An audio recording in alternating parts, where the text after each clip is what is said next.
Discuss करेंगे mechanics का chapter 2 का वेरी इंपॉर्टेंट टॉपिक है लेमिस थ्योरम। लेमिस थ्योरम की स्टेटमेंट क्या है? लेमिस थ्योरम की स्टेटमेंट ये है कि अगर आपके पास किसी बॉडी के ऊपर तीन फोर्सेस लग रही हैं और बॉडी इक्विलिब्रियम में है तो वो फोर्सेस को प्लेनर होंगी नंबर एक, और नंबर दो जो मैग्नीट्यूड ऑफ वन फोर्स होगी वो डायरेक्टली प्रोपोर्शनल होगी sine of the angle between other two forces.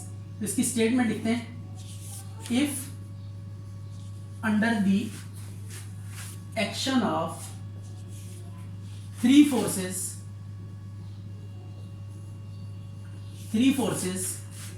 a body is in equilibrium, then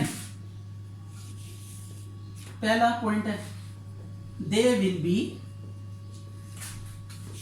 coplanar, then they will be coplanar. Second, magnitude of one force is proportional to sine of angle between other two forces। ये आपके पास theorem है, इसमें दो चीजें prove करने के लिए दी जाएंगी। आपको कहता है कि तीन फोर्सेस किसी बॉडी पे लग रही हैं और वो इक्विलिब्रियम में है बॉडी, तो फोर्सेस क्या होंगी? कोप्लेनर होंगी, एक ही प्लेन में लाई करेंगी। आपने एक बात ध्यान में रखनी है कि तीन वेक्टर्स या तीन फोर्सेस कोप्लेनर, अगर तीन वेक्टर्स हैं आपके पास ए बी सी और कोप्लेनर, तीन वेक्टर्स कोप्लेनर कब होते हैं? इफ इनका जो स्केलर ट्रिपल प्रोडक्ट है वो किसके इक्वल हो जाए? जीरो के इक्वल हो जाए। ठीक हो गया। और एक बात और याद रखनी कि अगर दो वेक्टर एक जैसे आ जाए स्केलर ट्रिपल प्रोडक्ट में, तब भी स्केलर ट्रिपल प्रोडक्ट क्या होता है? जीरो होता है। तो ये आपने लॉजिक यहाँ पे लगाते हुए प्रूफ करना है। Very easy proof is this. तो इसका प्रूफ स्टार्ट करते हैं। Consider forces P Q R, ये फर्स्ट प्रूफ है। P Q R acting at point O R in equilibrium. ये फोर्सेस किस में जी? इक्विलिब्रियम में। तो अगर ये फोर्सेस इक्विलिब्रियम में है तो देन क्या होगा? देन अच्छा, जब भी फोर्सेस इक्विलिब्रियम में होंगी उन फोर्सेस का जो वेक्टर सम होगा वो जीरो के इक्वल होगा। तो ये हमने इक्विलिब्रियम की कंडीशन यूज की और इन फोर्सेस का सम जीरो के इक्वल है। अब हम ये काम करें, taking dot with P cross Q। P cross Q के साथ क्या करते हैं? इसका डॉट प्रोडक्ट ले लेते हैं। P cross Q dot P plus P cross Q, सबका P क्रॉस Q के साथ में डॉट प्रोडक्ट लेना है। P cross Q dot R is equal to zero. Zero के साथ डॉट लेंगे तो जीरो ही आ जाए। अब देखिए इसमें दो वेक्टर एक जैसे आ गए, ये स्केलर ट्रिपल प्रोडक्ट है। एक डॉट एक क्रॉस है, वो तीन वेक्टर्स के बीच में, इसको स्केलर ट्रिपल प्रोडक्ट कहते हैं। तो स्केलर ट्रिपल प्रोडक्ट में जब दो वेक्टर्स एक जैसे आ जाए तो स्केलर ट्रिपल प्रोडक्ट जीरो हो जाती है। दो एक जैसे जीरो, यहाँ पे भी दो एक जैसे जीरो, क्या जाएगा? P dot Q। ये क्रॉस और डॉट को इंटरचेंज कर सकते हैं, इससे कोई फर्क नहीं पड़ता, ये जीरो के इक्वल आ गया। तो अब यहाँ से ये बात सामने आ रही है कि P डॉट Q क्रॉस और किसके इक्वल है? जीरो के इक्वल है। तो ये कब होगा? ऊपर हमने लिखा this implies P Q R in equilibrium. ये किसमें है? इक्विलिब्रियम में। तो ये आपके पास पहला प्रूव हो गया। अब हम सेकंड प्रूव करने जा रहे हैं। सेकंड प्रूव है कि magnitude of one force is proportional to sine of angle between other two forces. तो इसके लिए हमें क्या करना पड़ेगा? पहले फिगर बनानी पड़ेगी, ठीक है, और वहां पे एंगल्स बताने पड़ेंगे। ये देखिए तीन फोर्सेस हैं जो एक पॉइंट पे लग रही हैं।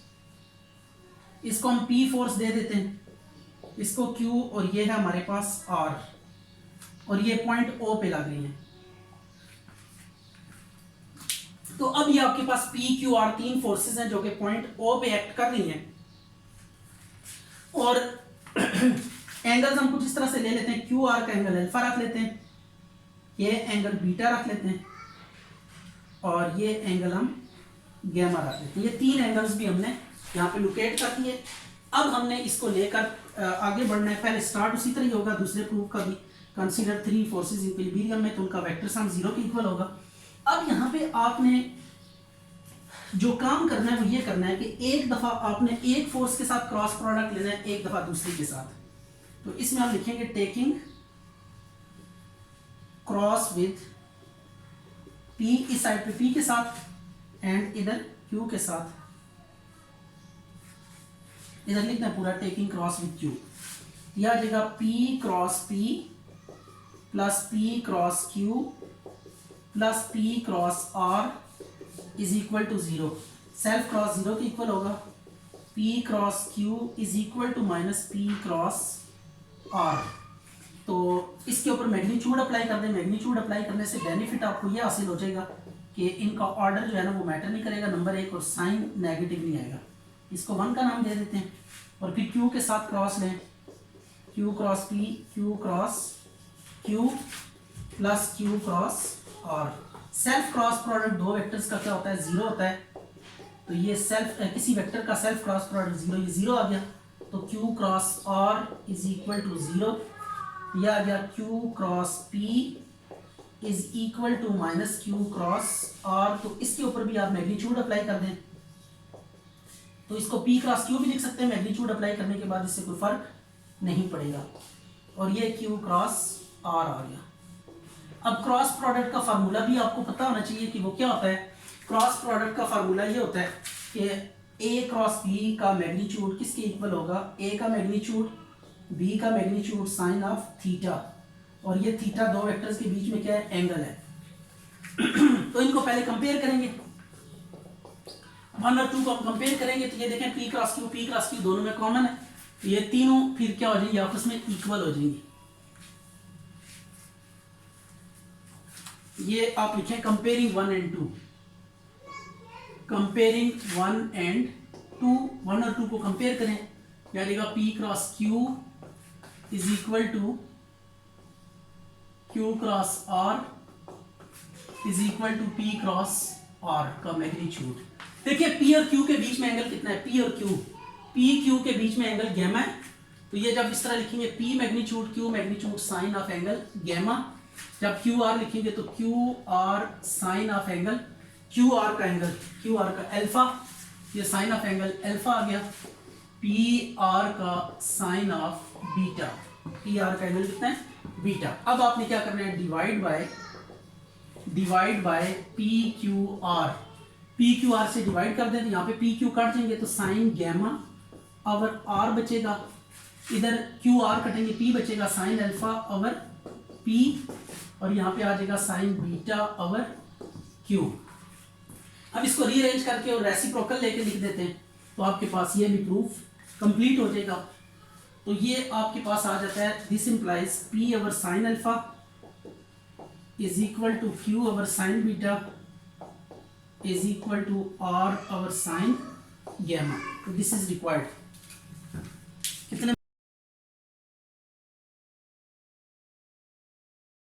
अच्छा जी, एग्जांपल है, इसमें 3 फोर्सेस दी हुई हैं जो किसी बॉडी पे एक्ट कर रही हैं और वो इक्विलिब्रियम में, सच दैट कहते हैं कि P और R के बीच में जो एंगल है ना, उसके मुकाबले में P और Q का एंगल डबल है। P और R के मुकाबले में जो P और Q का एंगल है वो डबल है। ठीक है, angle between P and Q is double the angle between P and R। ये एग्जांपल में गिवन है। ये फोर्सेस 3 इक्विलिब्रियम में, तो कहता है कि कुछ प्रूव करने के लिए दिया गया है, तो उसको हम प्रूव करते हैं। तो सबसे पहले ये तीसरा एंगल डिटरमिन करते हैं।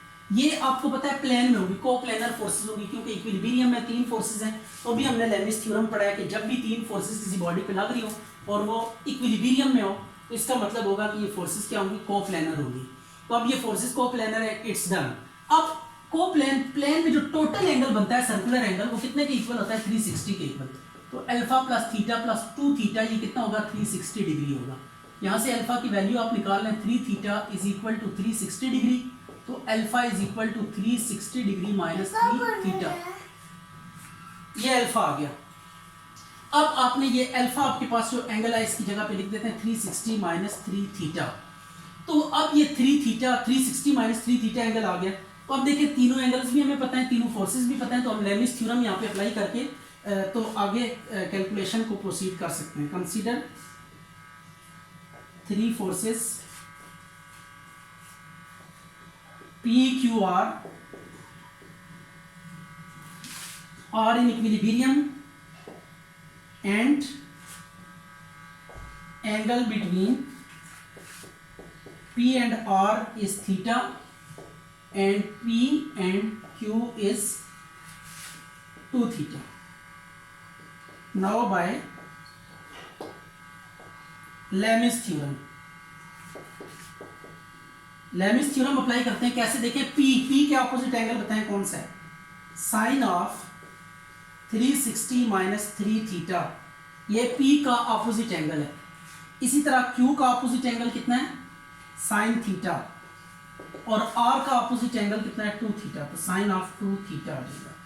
अब 360 आपको पता है किसी भी एंगल का पीरियड होता है, तो पीरियड खत्म करेंगे, साइन कॉस का पीरियड होता है, 360 यहाँ से वाइप करेंगे, कोई फर्क नहीं पड़ेगा, नेगेटिव साइन बाहर आ जाएगा, यह आ जाएगा माइनस साइन 3 थीटा, और यह आ गया Q by sine theta is equal to R by sine 2 theta. अब इसका फार्मूला ओपन करें, P over minus 3 sine theta minus 4 sine cube theta, ये फार्मूला लगा दिया हमने साइन 3 थीटा का, क्यू ओवर साइन थीटा, और ये R by 2 sine theta cos theta, ये फार्मूलाज अप्लाई कर दिए।